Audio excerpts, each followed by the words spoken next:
నమస్తే, welcome to our channel. నేను మీరా.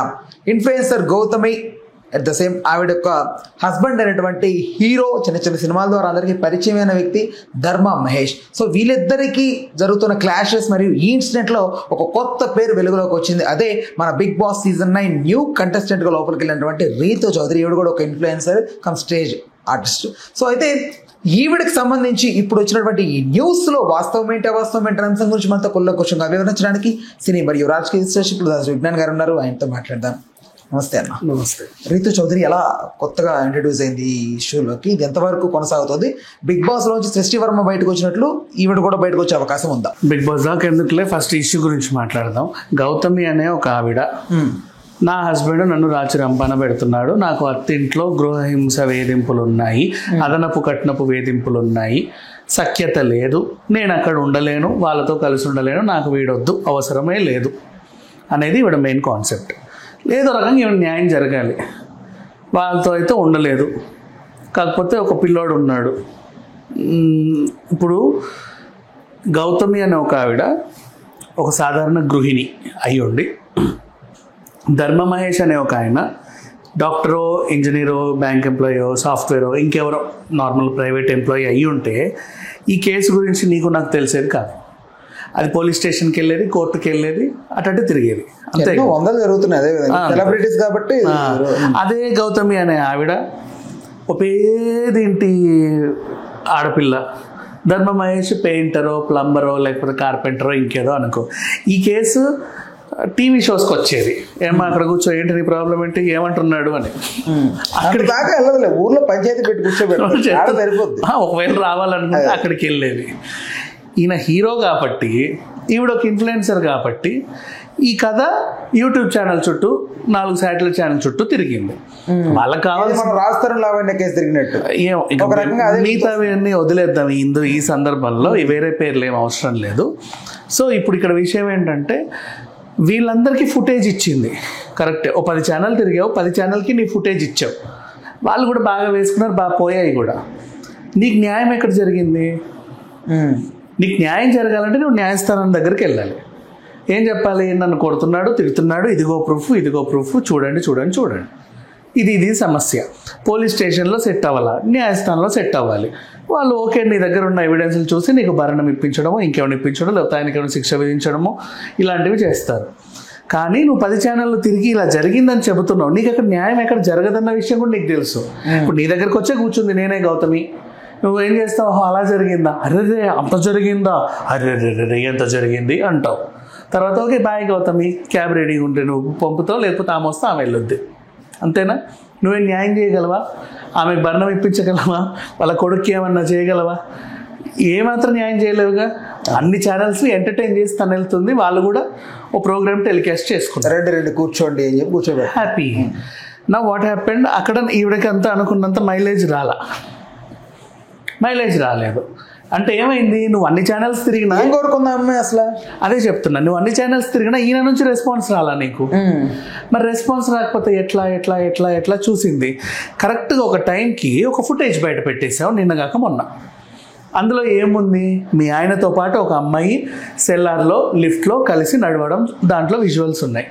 అప్పుడు నువ్వు ఇమీడియట్గా ఏం ఆరోపణ చేసావు? పలానా అమ్మాయి పేరు రీతు చౌదరి, ఈ ఫుటేజ్ 2023కి సంబంధించింది, నా దగ్గర అంతే భద్రంగా ఉంది.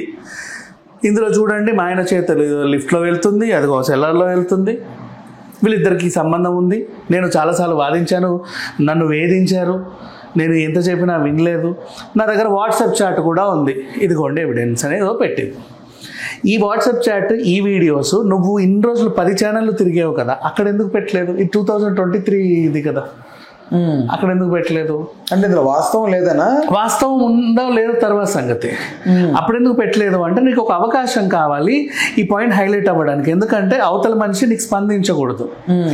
ఇప్పుడు మీ ఆయన అంటే ఎందుకో స్పందించట్లేమని నాకు తెలియదు. రీతు చౌదరి స్పందిస్తుంది. ఇంతకుముందు కూడా ఆమె మీద ఆరోపణలు ఉన్నప్పుడు రెగ్యులర్ గా బయటకు వచ్చి ఇంటర్వ్యూలు ఇచ్చింది, అది కాదండి ఇది కాదండి అదని చెప్పింది, అవునా? సో ఈమె స్పందించకూడదు అంటే ఈమెను లాక్ చేయాలి. ఈమె ఆల్రెడీ తనంతట తానే లాక్ అయిపోయింది బిగ్ బాస్ హౌస్ లో. చంద్రముఖి లాక్ అయినట్టు తలిపేసుకున్నావు. నువ్వు ఎప్పుడైతే ఈ 10 ఛానళ్ళు తిరుగుతున్నావో అప్పుడే నీకు తెలుసు ఈ అమ్మాయి పలానా టైంకి ఒక దగ్గర లాక్ అవ్వబోతుంది అని. ఈ అమ్మాయి పలానా చోట లాక్ అయినప్పుడు నువ్వు ఈ టైంకి ఎవిడెన్స్ అన్ని పెట్టేశావు. ఇప్పుడు ఇది బాగా వైరల్ అవుతుంది, నువ్వు నేను మాట్లాడుకుంటున్నాం, కానీ లోపల నా పిల్లకి తెలియదు. నోబడీ నోస్, 100% తెలియదు. ఇప్పుడు ఆమె బయటకు వచ్చింది, సరే ఫర్ ఎగ్జాంపుల్ బయటకు వచ్చింది. బయటకు వచ్చిన తర్వాత ఎలిమినేషన్ ఊరేగింపు ఉంటుంది. హ్యాపీగా ఇంటికి వచ్చి నాన్న అనేసరికి ఏంటి ఇది అని చెప్పేసి అన్నారు. నాకేం తెలియదు ఏం చేస్తా అంటే ఎలిమినేషన్ ఒక షాకు, మళ్ళీ ఇది ఒక షాకు. మైండ్ డిస్టర్బ్ అవుతే ఏమవుద్దో నీకు తెలియదు, నాకు తెలియదు. నెక్స్ట్ పోనీ నువ్వు అదృష్టం బాగుండి హౌస్లోనే ఉన్నావు, ఫ్యామిలీ వీక్ వరకు ఉన్నావు, నీ ఫ్యామిలీయే లోపలికి వచ్చింది, నాన్న వాటేసుకున్నావు. ఏం చేసావు తెలుసా బయట, నువ్వు వాట్ ఈస్ దిస్ అన్నారు. అప్పుడు ఏం చేస్తావు, ఏంటిది బయట ఇంత ఇది అవుతుందా అని ఎలా ఎఫెక్ట్ అవుతుంది? ఇప్పుడు నిజంగా చెప్తున్న ఫుటేజ్లో ఉంది, రీతు నాకు చెల్లి లాంటిది, ఆయన నా అన్న లాంటి అని వాళ్ళు చెప్పారు. మేము కలిసి తిరగకూడదు, నా మామూలుగా కలిసి తిరిగామని చెప్పుంటే ఇప్పుడు ఒక అమ్మాయి ఇమేజ్ నువ్వు డ్యామేజ్ చేసావు. ఆమె డ్యామేజ్ అయిన ఇమేజ్ నువ్వు మళ్ళీ ఆమెకి ఇవ్వగలవా? ఇవ్వలేవు. నెక్స్ట్ ఇప్పుడు ఒక అబ్బాయి కలిసి ఉన్న ఫుటేజే మనం చూసాం. మీదబడి రక్కున్నట్టు లేదు, మూతులు రుద్దుకున్నట్టు లేదు, ఇట్లా చేతులు వేసుకుంది లేదు, భుజం మీద వేసింది కూడా లేదు. ఇద్దరు క్యాజువల్ నడుస్తున్నారు జస్ట్ లిఫ్ట్లో వచ్చేసి. అంటే పైన నీ ఫ్లాట్ ఉండొచ్చు, ఆ పైన ఆమె ఫ్లాట్ ఉండొచ్చు, కలిసి లిఫ్ట్లో రావచ్చు, మేబీ ఆ ఫుటేజ్ దగ్గర ఉండొచ్చు. సెల్లర్లో ఎందుకు నడుస్తున్నట్టే నీ కారు A1లో ఉండొచ్చు, నా కారు B2లో ఉండొచ్చు, అలా కూడా నడవచ్చు. అంటే రీజన్ చెప్తున్నా. సరే ఈ అమ్మాయి ఏమనేది, నా దగ్గర వాట్సాప్ చాట్ ఉంది, సరే దాంట్లో జెన్యూనిటీ ఉంటే, ఇప్పుడు నీ దగ్గర ఈ వాట్సాప్ చాట్ ఇవన్నీ ఉంటే నీకు న్యాయం జరగాలి అని నీకు ఉంటే న్యాయస్థానం దగ్గర కదా వెళ్ళాలి. ఇది పోలీస్ స్టేషన్లో పెట్టితే, కోర్టులో పెడితే నీకు న్యాయం జరుగుద్ది. నీకు పగ తీర్చుకోవాలని ఉంటే నువ్వు ప్రపంచానికంతా రిలీజ్ చేయాలి. ఇక్కడ నీకు న్యాయం కావాలా పగ కావాలా అనేది క్వశ్చన్. ఇక్కడ అట్లాగే ఉంది. నీకు న్యాయమే కాదు, నాకు న్యాయం చేయండి అని నువ్వు తిరుగుతున్నావు. నీకు న్యాయం కావాలా పగ కావాలా ప్రతీకారం కావాలి. ఇప్పుడు ఆ పిల్ల ఇమేజ్ డ్యామేజ్ అయిపోయింది ఎప్పుడో 2000. మళ్ళీ ఇప్పుడు తను ఎవరితో మొన్న కూడా ఆ పెళ్ళి కాంట్రవర్సీ అయింది, ల్యాండ్ ఇష్యూస్ ఏవో వచ్చాయి, మనీ లాండరింగ్ కేసులో ఇరుక్కుందని ఏదో వచ్చింది, ఇన్ని ఉన్నాయి. అవన్నీ అయిపోయిన తర్వాత తనని తాను ప్రూవ్ చేసుకోవడానికి బిగ్ బాస్ హౌస్కి వచ్చింది, ఏదో ఎలిగేషన్స్ ఉన్నాయి నా మీద అని. హౌస్లో ఇప్పుడు ఆమె ఇద్దరితో చనువుగా ఉంటుంది. కామెంట్ పెట్టేవాడు, నువ్వు ఎలాంటి దానవో మాకు తెలుసులే, నువ్వు ఆ 2023లో నీ ఫుటేజ్ అంతా ఆన్లైన్లో ఉంది, మాకు బయటకు వచ్చి కామెంట్ల కింద, ఎక్కడ ఈ ట్రైలర్స్ కింద కామెంట్స్, అది వాళ్ళకి చేరవు. కానీ సోషల్ మీడియాలో ఇమేజ్ డ్యామేజ్ అవుతుంది. ఈమె కనిపిస్తే చాలు పెద్దది. ఆల్రెడీ మీమ్స్ తయారు చేశారు, రాధిక సాంగ్ వేసారు కదా, దాన్ని ఇంకా రీతు చౌదరి అంటే ఒక తెలియని నెగిటివ్ వైపు ఉంటుంది అందరిలో. ఐ మీన్ ఏదో వాట్ ఎవర్, అది ఎందుకో తెలియదు, అమ్మ ఎందుకు అట్లే తీసుకుంది కానీ నెగిటివ్ ఎప్పుడు కనిపిస్తూ ఉంటుంది అమ్మ. అది ఇప్పుడు ఇంకా పెరిగిపోయింది. అండ్ ఇంకొకటి, ఇప్పుడు ఈవిడ కరెక్ట్ టైం చూసుకొని పెట్టింది, కరెక్టే. సరే ఆమె బయట ఉన్నప్పుడు నువ్వు పెట్టుంటే ఏదో ఒక డిఫెండ్ ఉండేది, అది కాదు ఇది కాదని ఏదైనా మాట్లాడేవాళ్ళు. అప్పుడు స్థలం విషయంలో కూడా ఇక్కడ కబ్జా చేసినప్పుడు ఆమె పేరు ఉందని అమ్మాయి వచ్చి మళ్ళీ. అండ్ ఇంకోటి, మరి ఆ హస్బెండ్ ఎందుకు మాట్లాడట్లేదని అందరూ అంటారు. సేమ్ రాజ్ కేసులో కూడా రాజ్ ఎందుకు సైలెంట్గా ఉన్నాడు అంటే, హర్ష సాయి కేసులో కూడా హర్ష ఎందుకు సైలెంట్గా ఉన్నాడు అంటే ఇదే రీజన్. ఏంటంటే ఫస్ట్ అమ్మాయి విక్టిమ్ అయితే వాళ్ళది చెల్లిపోతుంది, వెంటనే కేసులు పెట్టేస్తున్నారు.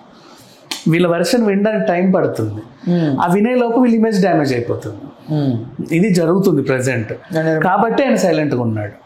అంటే ఇప్పుడు ఆయన మంచోడు తోపు, ఈవిడేదో ఈయన మీద ఎలిగేషన్ చేసిందని నేను అనట్లేదు, కానీ తక్షణంగా పడుతుంది వీళ్ళ మీదే కదా భారం పడుతుంది. బట్ దీనికి కొలిక్కి రావాలి, ఈవిడ దగ్గర ఇంకెన్ని ఉన్నాయో.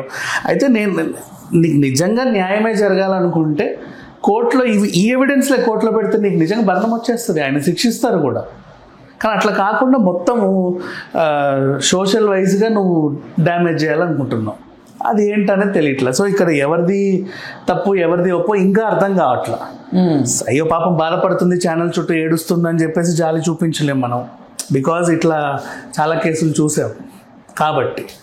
ఇది ప్రజెంట్ జరిగేది. కాకపోతే ఇక్కడ నువ్వు చేసిన తప్పు ఏంటంటే రీతు చౌదరి అనే పేరు పెట్టి అసలు ఆమె పర్మిషన్ లేకుండా ఆవిడ పర్సనల్ ఫుటేజ్ నువ్వు బయటపెట్టడం కూడా తప్పు. రేపు డిఫమేషన్ ఎన్ని కేసులైనా పెట్టవచ్చు తన ఫుటేజ్ నువ్వు వాడుకున్నందుకు. ఎందుకంటే అవునండి నా ఇష్టం, నేనుతో అక్కడ బయటికి వెళ్ళాను, దాంట్లో తప్పే ఉందంతా డిఫెండ్ చేసుకుంటుంది. తిరిగి కేసు ఏమవుతుంది? అవును, ఎందుకంటే నువ్వు మంచం మీద డొరలేవైతే లేవు. ఇప్పుడు తన తరపున రీతు చౌదరి తరపున వాళ్ళ ఫాదరో వాళ్ళ మదరో లేకపోతే వాళ్ళ బంధు ఎవరో ఒకరు ఈ అమ్మాయితో ఫైట్ చేయొచ్చు కదా. చేయొచ్చు, పెద్ద విషయం కాదంటే ఇమీడియట్గా ఇప్పుడే చేయాలని ఏం లేదు. అసలు అది ఏంటో తెలియాలి కదా ఫస్ట్. దాంట్లో ఏ పేరెంట్స్ అయినా సరే అసలు మన అమ్మాయి తప్పు ఉందా లేదా ఫస్ట్ ఆలోచిస్తారు. మన అమ్మాయి తప్పు ఉంది అనుకుంటే ఒకవేళ ఈమె ఏం చేయాలో ఆలోచిస్తారు. లేదు తప్పు లేదని నిర్ధారించుకుంటే ఎంతకైనా వెళ్ళి ఫైట్ చేస్తారు. ఇప్పుడు ఇంకొకటి ఏమంటే ఇక్కడ ఇప్పుడు ఒకవేళ రీతు చౌదరి ఇది వరకు ముందు బిగ్ బాస్ లోకి రాకముందు రీతు చౌదరి అనే అమ్మాయి ఒక అమ్మాయి ఫేమస్ సెలబ్రిటీ లాగా ఉన్న అమ్మాయి. సో ఆ అమ్మాయి మీద జనాలు ఫోకస్ లేదు. బట్ ఎప్పుడైతే తన బిగ్ బాస్ హౌస్లోకి వచ్చిందో ఫోకస్ పడింది ఈ అమ్మాయి మీద, అందరూ తిరిగారు ఓ రీతు చౌదరి అని. సో ఈ టైంలో ఇలాంటి డిఫేమేషన్ వేసినప్పుడు ఇది కాస్త డబల్ ట్రిపుల్ అవుతుంది. ట్రిపుల్ కాదు ఇంకెక్కువ అవుతుంది. అదే అదే అదే మొన్నే ఒక ఎలిగేషన్ అయినప్పుడు అది అయిపోయింది, అందరూ మర్చిపోయారు అనుకున్నాం. ఇప్పుడు మళ్ళీ ఇది వచ్చింది. జనాల ఫోకస్ ఎప్పుడు షిఫ్ట్ అవుతూ ఉంటుంది అబ్బా. ఉంటారు ఆడున్న అక్కడ ఉంటారు. ఇప్పుడు ఆవిడ నేను తప్పనట్లా, నీ మొగుడితో బండి మీద ఇంకో ఆడది ఉన్నా సరే ఒక ఆడది భరించలేదు.